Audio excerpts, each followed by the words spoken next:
के शर्मा जी का नाम अनाउंस हुआ और एक मैसेज हमें टी और रायबरेली छोड़ दीजिए, वो तो आपका अपना है, तो पूरे मुल्क में चला गया कि एक 40 साल का कोई कार्यकर्ता काम करेगा क्षेत्र में,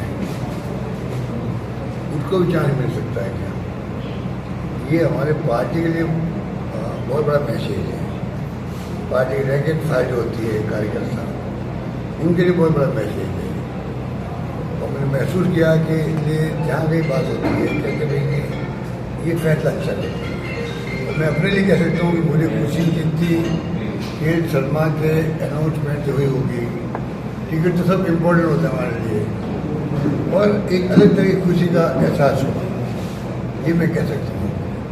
और वो मैं आया था जब फॉर्म भरने दिन आया था, प्रियंका के साथ आया था मैं, तब भी मैंने देखा उत्साह था कार्यकर्ताओं का। भीड़ इकट्ठी होना एक बात होती है, उत्साह होना दूसरी बात होती है। तो मैं देखता हूँ कि एक लॉन्चिंग जो हुई उनकी प्रियंका जी की मौजूदगी के अंदर, वो भी अच्छे ढंग से हुई है। और क्योंकि वो कार्यकर्ता खुद है, उसी रूप में मैंने उनके इंटरव्यू देखे, इंटरव्यू दिए हैं, तो इंटरव्यू में वो जो जिस रूप में अपना आप प्रस्तुत किया, उससे मुझे बहुत इम्प्रेस किया।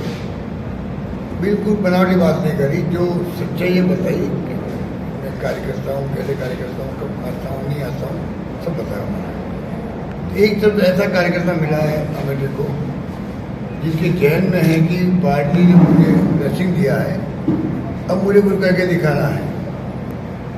ऐसे कार्यकर्ता ही जीतने के बाद में हमेशा आपके बीच में रह सकते हैं। ऐसे कार्यकर्ता ही आपके सुख दुख का काम आ सकते हैं 24 घंटे। ऐसे कार्यकर्ता निकाल के अंदर सपना लिख सकते हैं, और जन भावना क्या है उनको दिल में उतार के प्रयास कर सकते हैं काम करने के लिए। सब काम होते भी नहीं है, प्रयास करना बहुत बड़ी बात होती है। अब प्रयास ही नहीं करो तो कैसे काम आगे बढ़े? अब यहाँ बात आती है इसमें, अरे यार अब स्मृति ईरानी जो है, स्मृति ईरानी जी जो है वो तो नेता है बीजेपी के अंदर, तो नेता है। अगर स्मृति ईरानी जी जिस प्रकार से बिहेव कर रही है, चुनाव जब हुए थे पहले 19 के और 14 के बीच में, तो उन्होंने टारगेट बनाया अपना राहुल जी को बदनाम करने का, आरोप लगाने का, नाटक करने का कि क्या सिलेंडर दे दिया दिल्ली में भी, यहाँ पे बताए तो 400 रुपये मिलेगा आपको, 13 रुपये में चीनी मिलेगी आपको। ऐसा सपना दिखाया कि लोगों ने कहा भाई तो कोई चमत्कार करना ही दिखती है। इधर मोदी जी आते थे प्राइम मिनिस्टर बन करके, तो ऐसा माहौल बना दिया कि जिसका कुछ सोच नहीं सकते थे, और उन्होंने गुमराह करके पब्लिक को एक बार कामयाब हो गई। अब जनता जो मैं फीडबैक ले रहा हूँ यहाँ पर कि इतनी भयंकर एंटी मूवमेंट के खिलाफ बन गए हैं, ये एक बार एमपी के खिलाफ कभी नहीं होती है।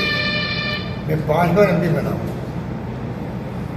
तो मैं अपने अनुभव से कह सकता हूँ कि हमेशा जो जीतता है वो इसलिए एक्स्ट्रा काम करता है कि मुझे कल 5 साल निकल जाएंगे, अगर मैं काम नहीं किया मुझे लोग घर बैठा देंगे। मैं खुद अपने लिए कह रहा हूँ, मैं 29 साल में बन गया, मेंबर पार्लियामेंट बन गया, केंद्रीय मंत्री बन गया। तो मुझे याद है कि मैं हमेशा ही कहता था कि, और चैंपियन कहते थे भाई देखो नए नौजवान को जब मौका मिलता तो सोचता है कि मैं 5 साल कल निकल जाएंगे। मुझे मंत्री हुई HRD मिनिस्ट्री किसे कहते हैं, बाद में पोर्टफोलियो बदला गया। वो नेता जो है वो अगर ये बिहेव करे आपके यहाँ कि 2 खिलाफ हो जाए 5 साल के अंदर, और जो इसकी मैं बंद कर रहे हैं यहाँ पर एक के बाद एक अस्पताल से को कंट्रोवर्सी में डाल दिया, तो हाईकोर्ट के आने के बाद में वापस चालू हो गया। ट्रिपल आईटी मैंने सुना आई हुई थी यहाँ पर, कैंपर बन गया और इलाहाबाद चला गया। ट्रिपल आईटी तो बहुत बड़ा अपना भी एक मैसेज होता है। हमने कोटा बनवाई राजस्थान के अंदर और एक प्राइवेट बनवाई जयपुर के अंदर। हम जानते हैं कि आज के ज़माने में आई टी को लेकर कितना बड़ा महत्व है, और बच्चे जो नौजवान हैं वो अगर आईटी के माध्यम से आगे बढ़ते हैं तो उनके लिए रोजगार की कम समस्या रहती है। वो काम है वो सिर्फ लाइफ के अंदर, चाहे देश में विदेश के अंदर, तो इतना बड़ा फर्क पड़ता है। तो मैं जो देख रहा हूँ कि जो चुनाव चल रहा है, चलने लग गया है, उसके बाद में जो माहौल बन रहा अभी से ही, ये तो मैं नहीं कह सकता आज सब कुछ मैं आते ही बता रहा सब कुछ ही हो रहा है, पर जो मेरा फीडबैक है अभी तक का, जिस दिन मैं आया आपका नामांकन के दिन उस दिन, और उसके बाद में जो मैंने सुना है उसके अलावा मैं कह सकता हूँ कि चौंकाने वाले परिणाम आएंगे। रायबरेली तो जीतेंगे, अमेठी में हम जीतेंगे, दोनों सीटें जीतते जा रहे हैं। नया इतिहास बनेगा, एक कार्यकर्ता जीत के जाएगा तो ना तो स्मृति ईरानी जी जो लोगों के दिल तोड़े हैं, जो क्या उम्मीदें थी और वो सब टूट गई उम्मीदें हैं, वो स्थिति नहीं बनेगी। एक ऐसा व्यक्ति मिलेगा जब चाहो उनसे आप मिल सकते हो, बात कर सकते हो, सुझाव दे सकते हो।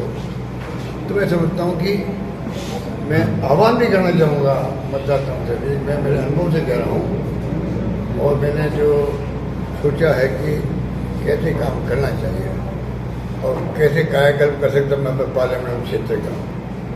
दिल्ली समुद्र होता है, इतने बड़े विभाग, इतना बड़ा बजट, अंत नहीं उसका। मतलब अगर कोई एमपी तय कर ले तो वो जो चाहे अपने क्षेत्र में करवा सकता है, जो कहने की योजनाएं होती है उसको। कई ऐसी संस्था नहीं बनती है, कोई मेंबर पार्लियामेंट होशियार होता तो वो क्षेत्र में ले आता, और ये तो मंत्री थी। मैं सुनता हूँ, मुझे विश्वास नहीं हो रहा कि वास्तव में स्मृति ईरानी जी ने अपने क्षेत्र में इतनी उपेक्षा कर दी जीतने के बाद में। वो राहुल गांधी जी हरा के जीती है, उनको डेवलपमेंट करनी चाहिए थी, निराश कर दिया यही जनता को। और मैं समझता हूँ जनता तैयार बैठी हुई है। मैंने कई इंटरव्यू देखे जनता के, जो कई लोग इंटरव्यू लेते रहते हैं ना, वो भी कोई चाय की दुकान पर, थड़ी पर, वो भी भाषा बोल रहे हैं। तो मुझे लगता है बहुत भारी बहुमत से हम लोग जीतेंगे। खेल समाज एक अच्छी एशियन के रूप में साबित होंगे आपके यहाँ, इतना मैं कह सकता हूँ।